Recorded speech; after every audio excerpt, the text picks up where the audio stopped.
Nag-inspeksyon ako sa naging epekto ng habagat ng bagyong Krising, Dante at Emong.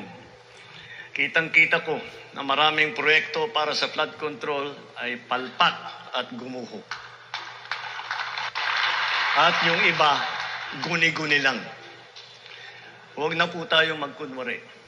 Alam naman ng buong madla na nagkakaraket sa mga proyekto.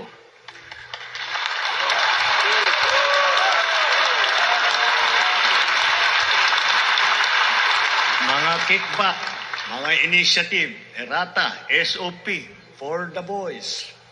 Kaya sa mga nakikipagsabwatan upang kunin ang pondo ng bayan at nakawin ang kinabukasan ng ating mga mamamayan, mahiya naman kayo sa inyong kapwa Pilipino.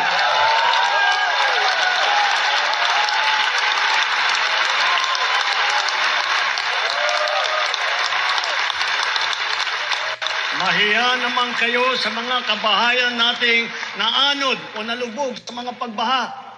Mahiya naman kayo, lalo sa mga anak natin na magmamana sa mga utang na ginawa niyo ng binuhusan nyo lang ang pera.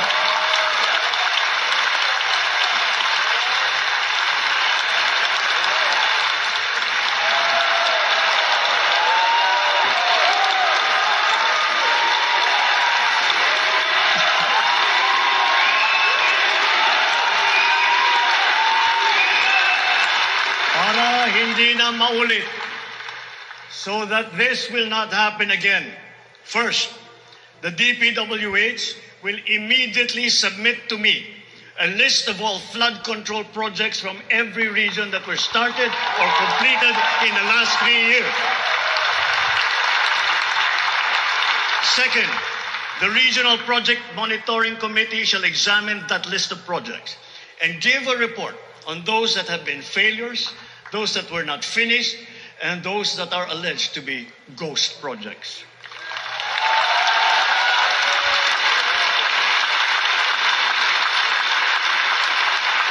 And third, we will publish this list.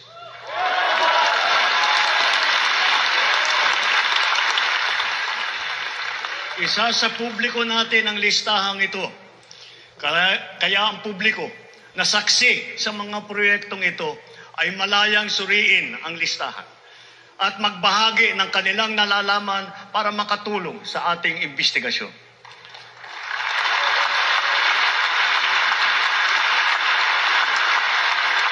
At the same time, there will be an audit and performance review regarding these projects to check, to make sure, and to know how your money was spent.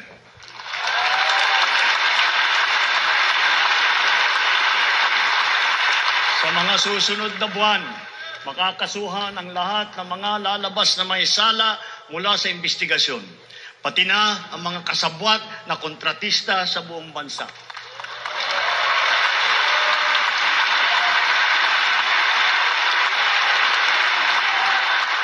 Kailangan malaman ng taong bayan ang buong katotohanan. Kailangan may managot sa naging matinding pinsala at katiwalian.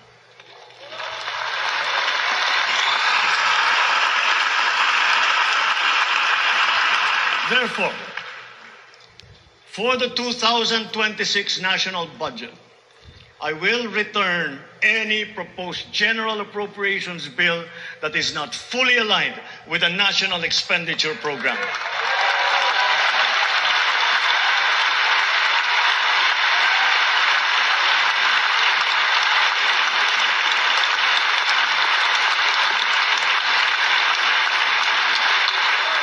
And further, I am willing to do this even if we end up with a reenacted budget.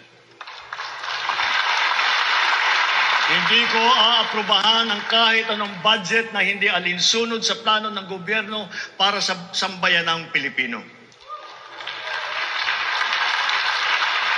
Mga kababayan, sa paghantong natin sa kalahati ng termino ng administrasyon, susuong tayo sa susunod na 3 taon. Dala-dala sa aking puso ang mga leksyon na natutunan ko mismo mula sa inyo.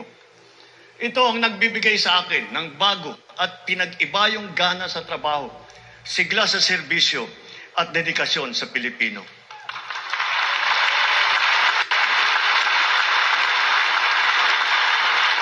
Huwag nating hayaang malihis ang ating pagtuon at pagtahak sa landas ng kaunlaran dahil nasa abot tanaw na natin ito.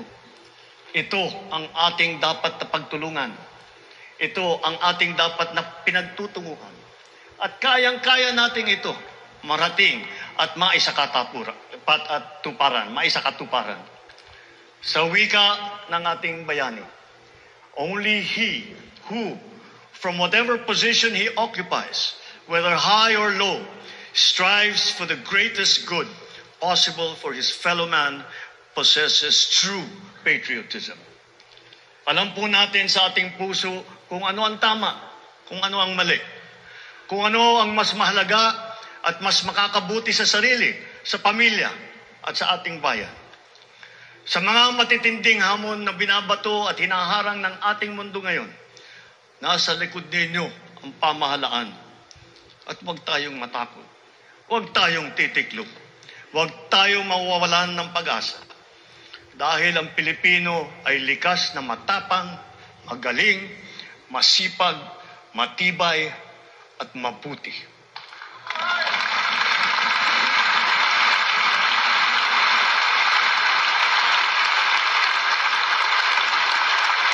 Mga kababayan, tayo ito. Tayo ang bagong Pilipino. Mabuhay po kayo at magandang gabi po sa inyong lahat.